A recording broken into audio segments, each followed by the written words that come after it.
ഇവിടെയും ഈ കോടതിക്ക് പുറത്തും ഇപ്പോൾ മുരാരി ബാബു മാധ്യമപ്രവർത്തകരോടൊന്നും പറയാൻ തയ്യാറായില്ല. നേരത്തെ വലിയ ആത്മവിശ്വാസത്തിലായിരുന്ന മുരാരി ബാബു ഇന്ന് കോടതിയിലേക്ക് പോലീസ് ഉദ്യോഗസ്ഥർ കൊണ്ടുപോകുമ്പോഴും തിരികെ ഇപ്പോൾ കൊട്ടാരക്കര ജയിലിലേക്ക് പോകുമ്പോഴും യാതൊരു പ്രതികരണത്തിനും തയ്യാറായിട്ടില്ല എന്നത് ശ്രദ്ധേയമാണ്. കോടതിയിൽ നിന്നും ഈ ശബരിമല സ്വർണ്ണ കൊള്ളക്കേസിലെ പ്രതി മുരാരി ബാബുവിനെ പോലീസ് പുറത്തേക്ക് കൊണ്ടുപോവുകയാണ്. പോലീസ് ജീപ്പിൽ ഇപ്പോൾ മുരാരി ബാബു കൊട്ടാരക്കര സബ് ജയിലിലേക്ക് പോവുകയാണ്. ഏതായാലും ഈ ശബരിമല സ്വർണ്ണക്കൊള്ളയുമായി ബന്ധപ്പെട്ട നിർണായകമായ രണ്ടാമത്തെ അറസ്റ്റാണ് മുരാരി ബാബുവിൻ്റേത്. നേരത്തെ ഉണ്ണികൃഷ്ണൻ പോറ്റിയാണ് അറസ്റ്റിലായിരുന്നത്. കൂടുതൽ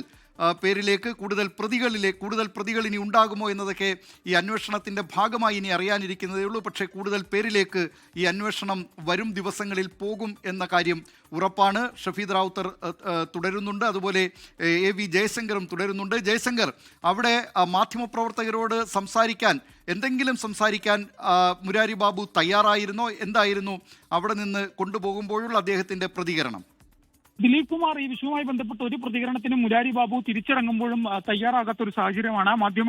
പല മാധ്യമപ്രവർത്തകരും നമ്മൾ ഉൾപ്പെടെ പലതരത്തിലുള്ള ചോദ്യങ്ങൾ അദ്ദേഹത്തോട് ചോദിച്ചു. പക്ഷേ ഒന്നിനും പ്രതികരിക്കാതെ പോലീസ് ജീപ്പിലേക്ക് മുരാരി ബാബു കയറുന്ന സാഹചര്യമാണുള്ളത്. അദ്ദേഹത്തെ നിലവിൽ തിരുവനന്തപുരത്തെ സ്പെഷ്യൽ ജയിലാണോ എന്ന കാര്യത്തിൽ നിലവിൽ വ്യക്തതയില്ല. തിരുവനന്തപുരത്തേക്ക് റിമാൻഡ് ചെയ്യുന്ന തരത്തിലാണ് വിവരങ്ങൾ ലഭ്യമാകുന്നത്. എന്തായാലും കൊട്ടാരക്കര സബ് ജയിലിലേക്ക് അദ്ദേഹത്തെ കൊണ്ടുപോകില്ല എന്നാണ് നിലവിൽ ലഭ്യമാകുന്ന വിവരം. എന്തായാലും ഈ മുരാരി ബാബുവിനെ നടപടികൾ പൂർത്തിയാക്കി നിലവിൽ കോടതിയിൽ നിന്ന് പോലീസ് ജീപ്പിൽ കയറ്റി തിരികെ അന്വേഷണ സംഘം അല്ലെങ്കിൽ നിലവിൽ മടങ്ങിയിരിക്കുകയാണ്. അദ്ദേഹത്തെ എന്തായാലും തിരുവനന്തപുരത്തെ സ്പെഷ്യൽ ജയിലിലേക്ക് കൊണ്ടുപോകാനാണ് സാധ്യത. ഈ കാര്യത്തിൽ ഇതുവരെ ഒരു വ്യക്തത ഈ വിഷയവുമായി ബന്ധപ്പെട്ട് വന്നിട്ടില്ല. തിരുവനന്തപുരത്തേക്ക് ആയിരിക്കാനാണ് കൂടുതൽ സാധ്യത. കാരണം കൊട്ടാരക്കര ജയിലിന്റെ സൗകര്യങ്ങളും മറ്റു കാര്യങ്ങളും പരിഗണിക്കുമ്പോൾ, പ്രത്യേകിച്ച് അന്വേഷണ സംഘം കസ്റ്റഡി അപേക്ഷയൊക്കെ നൽകുന്ന ഘട്ടത്തിൽ ഓൺലൈൻ നടപടികളിലൂടെയൊക്കെ തന്നെ ഈ കസ്റ്റഡി വാങ്ങാനുള്ള സാധ്യതയൊക്കെ വെച്ച് നോക്കുമ്പോൾ കൊട്ടാരക്കര ജയിലിന് പകരം തിരുവനന്തപുരത്തേക്ക് തന്നെയാണ് സാധ്യത. എന്തായാലും ഇക്കാര്യത്തിൽ അല്പസമയത്തിനകം തന്നെ ഒരു വ്യക്തത വരും. എന്തായാലും മുരാരി ബാബു വിഷയവുമായി ബന്ധപ്പെട്ട് ഒരു പരസ്യ പ്രതികരണത്തിനും തയ്യാറായിട്ടില്ല.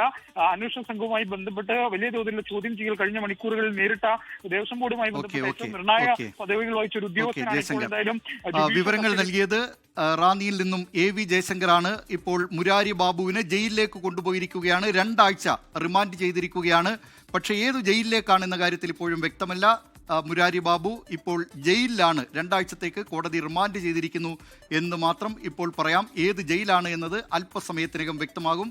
ലോകത്തെവിടെയായാലും ഏത് സമയത്തും 24 വാർത്തകളും ഓഗ്മെന്റഡ് റിയാലിറ്റി പാക്കേജുകളും എക്സ്പ്ലെയിനറുകളും വിശദമായി കാണാൻ ഞങ്ങളുടെ YouTube ചാനൽ നിങ്ങൾക്ക് സബ്സ്ക്രൈബ് ചെയ്യാം.